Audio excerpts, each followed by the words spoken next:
Hi, welcome to another episode of Look Ma No Hands.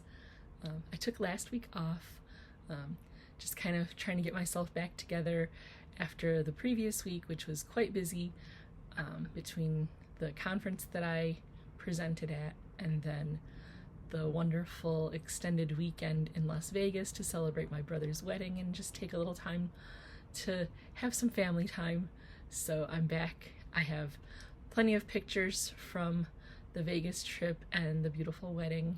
So yeah, I'm ready to share all of that wonderful, exciting news with you guys. I don't have any crochet to wear this week, but I do have a project finished. Well, I guess it's kind of sort of finished. I was working on that lace diamonds shawl that I was kind of testing a pattern to use up some yarn that my mom had purchased when we were on our vacation in Louisiana. I didn't want to start right in with the nice yarn that she had purchased, so I used some yarn from my collection that was a similar weight and kind of tested out the pattern that I was using and discovered that I'm probably going to have to buy a second skein of yarn to make the project long enough to be a comfortable to wear shawl. The yarn that I had only worked up to be about maybe like 13 inches wide by 36 inches long. So what I'll end up doing with that is kind of joining the two ends together to make a cowl, because she put it on and then kind of like pulled it up over her head like a hood, which was really cute. I thought maybe making it a table runner, but she thinks it's a little too fancy, I guess, to be a table runner. She says that it doesn't really seem like something that she would want to like put a plant on, or just, you know, she's like, it's too nice to just throw it on the table and call it a day. So we're going to turn it into a cowl that she can wear under her coat or wear as like a scarf to keep her hair from flying everywhere. So yeah, it turned out cute, but like I said, not quite long enough to be a shawl. So I'm glad that I tested the pattern with the yarn that I had so that I would know if I was going to have enough yarn to make a shawl. She liked the design, the lace pattern, and she liked the weight of it. She's like, oh, it's nice and light. So she says, go ahead and make this into a shawl for me. And yes, definitely needs to be longer. So, I mean, I kind of knew that was going to be the case, but back to the drawing board, I guess you could say. I worked a little bit on the circle to square project that I've been working on. It's going to be more than likely a baby blanket using gray yarn for the circles and then yellow yarn to square off the circle. I think it's a really pretty kind of combination, almost kind of modern. Yellow is a color that, like, I don't know, it's very sunny and just a nice soft, like, it's not like a bright like orangey yellow, it's more of like a butter yellow. It's just a nice baby color. And then the gray is where I'm thinking of like the modern kind of color schemes that people tend to want to put into their nurseries and things like that. So this blanket would be one that, you know, people can just, no matter the gender of the baby, they can incorporate it into their design of their nursery. So don't know when I'm going to finish that project, because it's one that I'm just kind of doing it like piece by piece, whenever I feel like picking it up, kind of like my brightly colored rainbow blanket, my birthday blanket that I've been working on. They're just projects that I can do a square here and there until I finish. So no timeline, just finish them when they finish. So yeah, that's pretty much all I've been working on, and why I don't really have anything to show in terms of crochet garments and things like that. So I guess we'll move on to what I've been reading. I finished 3 books since the last time I posted a video. So the first one that I finished is called Listen for the Lie by Amy Tintera. I guess it's kind of like a murder mystery thriller type of novel. Kind of moving along the lines of what I've been interested in, even with like what I've been watching on TV and things like that. the concept of this book is that there's been a murder in a town like 20 years prior to the current setting of the story. One of the young adult women in town is thought to have been murdered by her best friend. A true crime podcast that is coming up into their second season decides that this particular story is going to be featured in the new season. And they're trying to determine whether or not the person that's been accused of the murder is in fact the one who did it. The accused murderer does not recall the events that led up to the murder. She doesn't recall having committed the murder, so they never really took the time, the investigators never really took the time to go after any other suspects. They automatically just assumed it was her because she was covered in the girl's blood. She was known to have been one of the last people to see the girl alive, so they just, went with the idea that the trauma of having murdered her best friend caused her to completely block it out. But because they couldn't prove it, she was allowed to be free. She moves from Texas to California, kind of struggles to live her young adult life.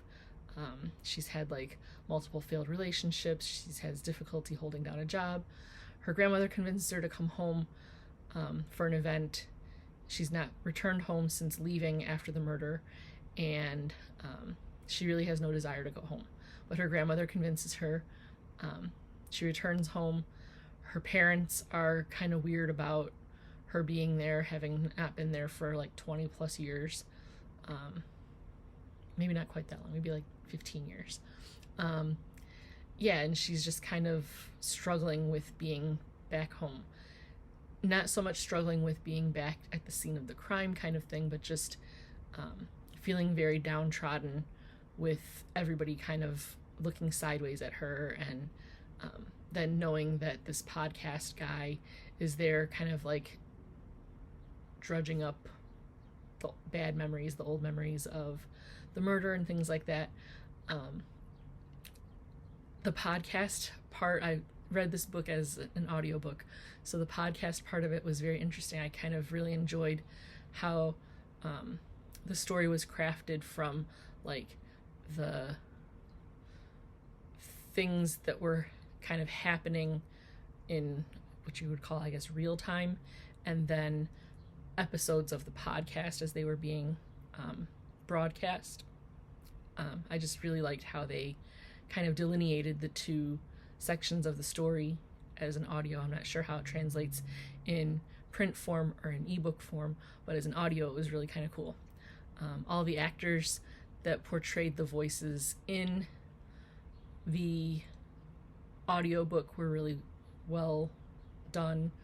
I really enjoyed this book. The outcome of the story was very satisfying. It was just, like I said, a very well done, interesting book. Then I moved on from that to a book called The Bionic Boy by Lynn Plourde. I think that's how you say her last name. It's Plourde. So I'm going to go with Plourde. This is a recommendation from my brother Ricky. He wanted me to read it to kind of give him my feedback on it. The topic of this book is a middle school aged boy that was born in a foreign country and then left to an orphanage because he was born without hands. And then he was adopted by a gay couple and brought back to the United States. He has a younger sister who was also adopted, who has Down syndrome. All of those characters were very interesting characters. I enjoyed the development of the relationship between the two adopted siblings, the relationship that the children had with their dads. It was just a very fun, modern family. The dads are very cool. One of the dads is a teacher. I believe it's a kindergarten teacher. The other dad, I believe, I'm not sure what they said his job was, but I know at the house he was very instrumental in like kind of the kitchen activities of like baking and making dinner and like organizing all of that kind of stuff. The other dad was more of the like in charge of like the routines and like just all of like those kind of parenting tasks where like just keeping everybody kind of giving them their marching orders and making sure things were getting done as they should get done. So I really like the division of household tasks between the dads, kind of like teamwork makes the dream work type of attitude. So that was cool. And then just the way the two siblings really supported one another. So anyways, through the story, the Bionic boy,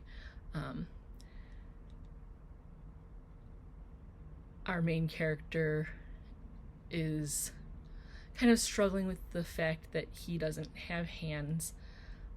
Not so much that he doesn't have them, but that people kind of seem to be trying to convince him that he needs to be normal. There was just a lot of stuff in there that like I very much related to in terms of disability identity and the way the boy feels of himself as like he's happy with who he is, like he doesn't feel like he needs to change in any way, but he knows that the rest of society kind of question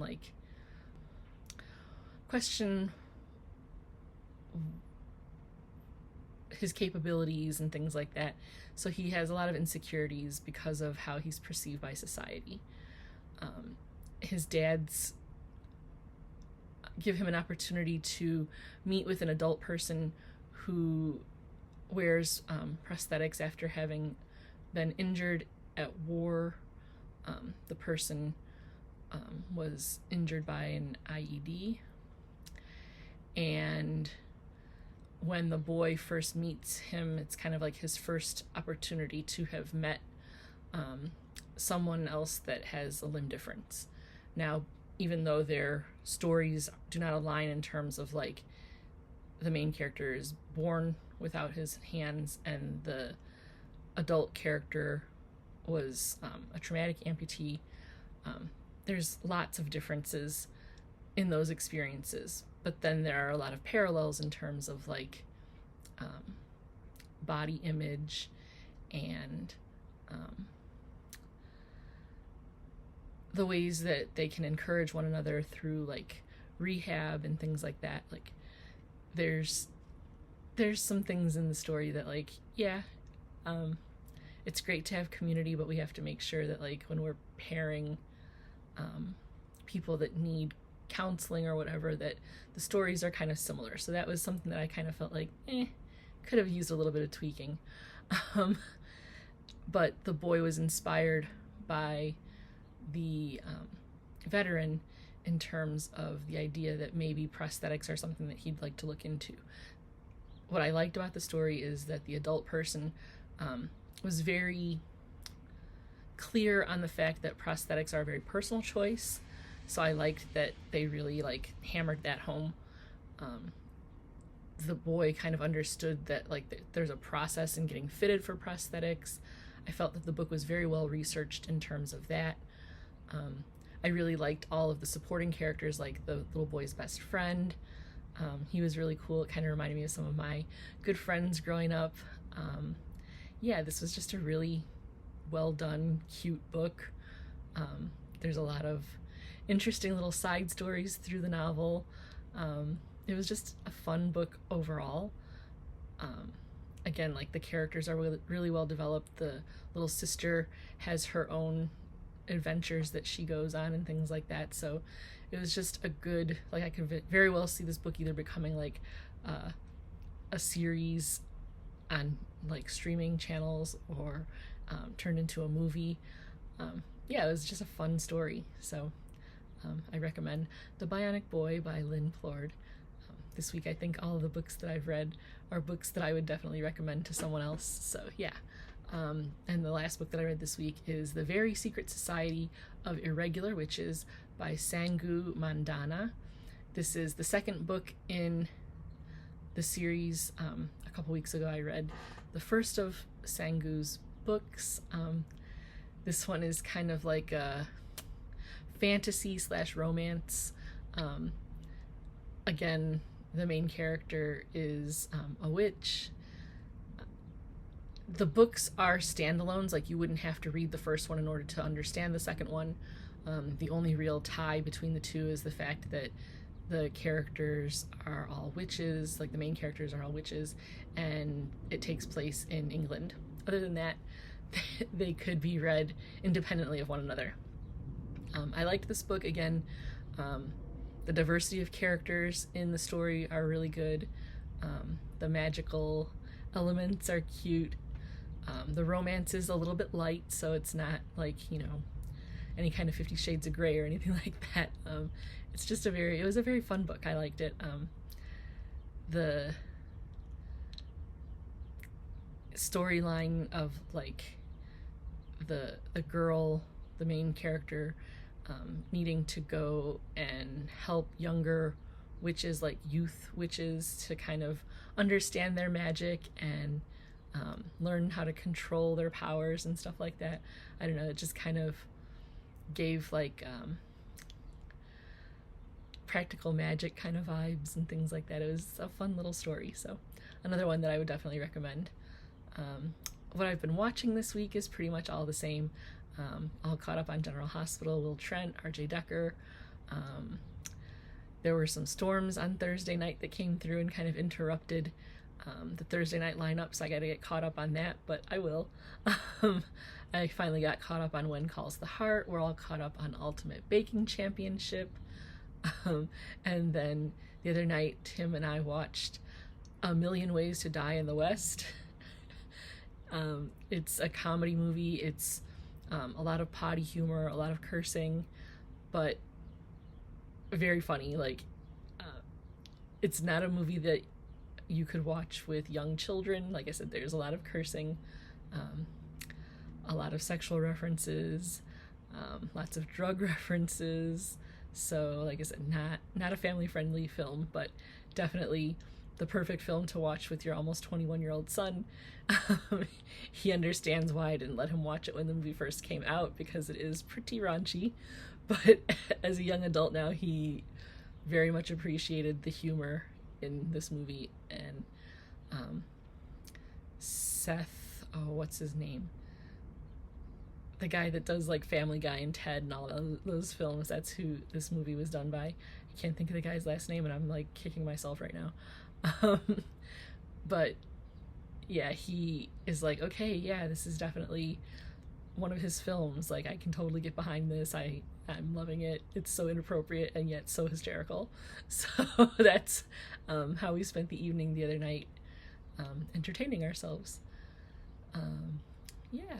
And then life things, of course, the fabulous Vegas trip.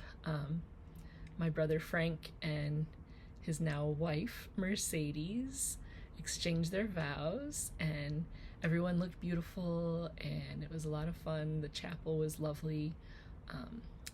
Dinner was lovely. Just getting to share that time with them was so much fun. We pretty much spent like almost a week in Vegas just enjoying time together. My parents, my siblings. My brother and I, my other brother and I were planning on going to see the Friends exhibit at the MGM Grand, but that kind of fell through when we got sucked into a day of shopping at M&M World and Hershey, the Hershey store there on the Vegas Strip. So yeah, we totally got like sucked in to those two stores because they're both multiple level stores to shop at. We've been to the M&M World in New York City and now the one in Vegas. Apparently the Vegas one is the OG, the original one. We purchased some apparel, blankets. I was trying to be cautious of like not buying too many things because I packed the suitcases plunk full. So I'm like, whatever we buy, we have to be able to fit back into the suitcases. So, like I said, a couple of blankets. I got some cute little headbands. Tim got a new M&M dispenser. He has kind of like a little collection of those.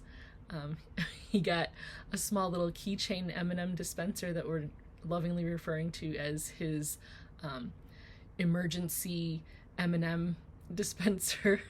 We kind of laughed because it's about the same size as my inhaler for my asthma. So he's like, every time you need to use your inhaler, I'm going to use my M&M dispenser. So we were totally making fun of that. But anyways, yeah, it was just kind of funny. What else did we... at the Hershey store, we didn't buy as much stuff.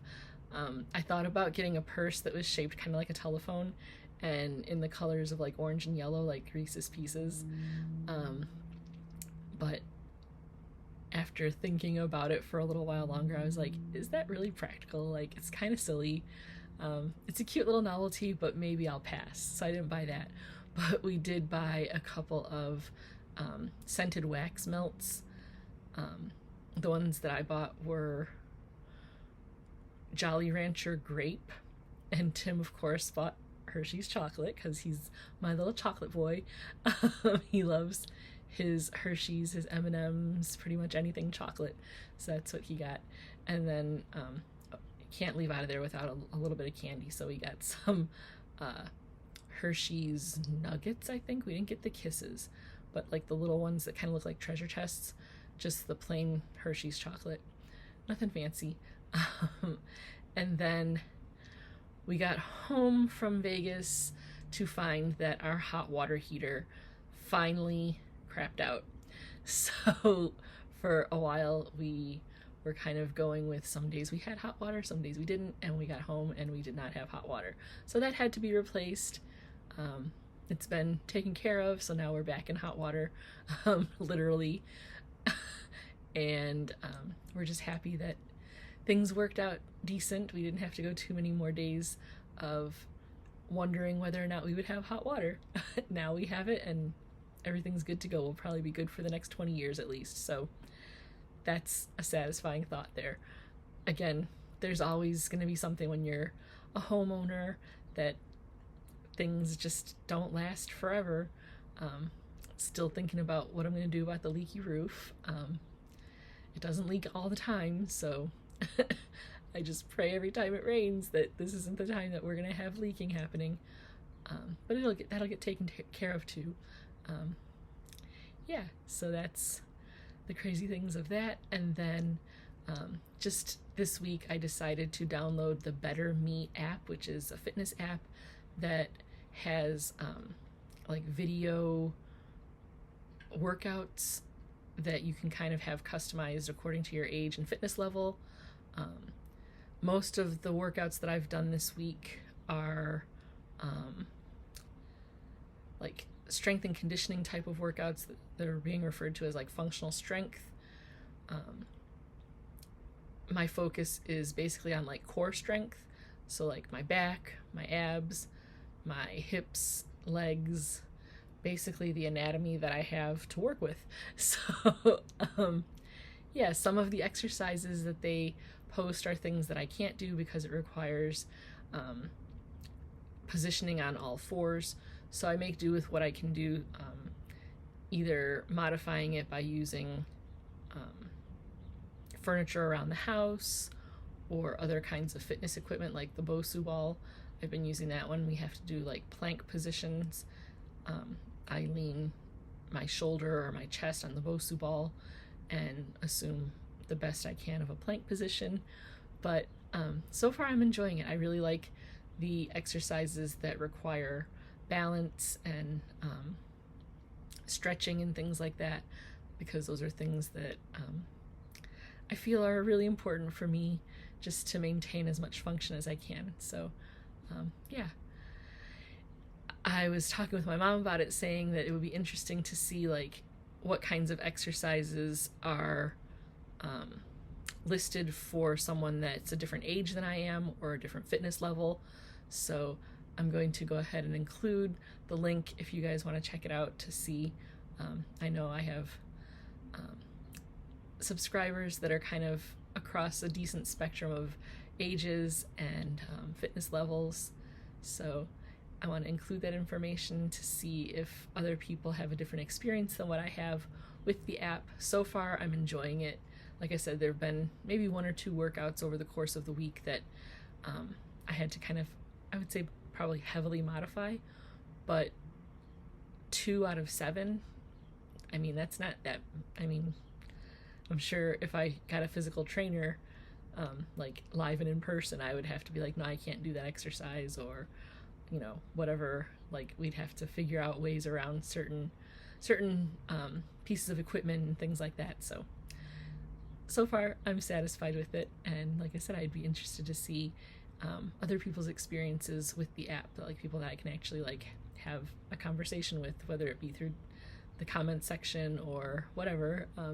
It would just be interesting. So yeah, if this is your first time here, I hope you've enjoyed what I've got to offer so far. If you do, go ahead and hit the like button. Consider subscribing. For my returning subscribers, thank you so much for coming back week after week. Sorry that I took the week off. I just wasn't in the right headspace to try and make a video last week, but I feel like I'm back on my game this week. So yeah, thanks for always supporting and leaving, you know, kind and encouraging words. Keep hitting the like button. I would really appreciate just knowing, you know, if what I'm doing is up to snuff, if you guys are enjoying it, and maybe drop a comment to let me know what kinds of books you're reading, what your plans are now that the weather across most of the country is kind of shifted from that winter weather into the warmer seasons. Do you do any gardening? What kinds of outdoor activities do you enjoy? Things like that. Do you have any plans for like picnics and barbecues? And what's your favorite dish to bring to a barbecue? All of those like fun, like spring and summer type of things. I really want to hear what you guys are up to see if we share some of the same traditions, or if you have some traditions that are different that might be of interest to me. That would be cool to kind of share those experiences. So again, I appreciate everybody's support, and I hope to see you guys back again next week. Thanks.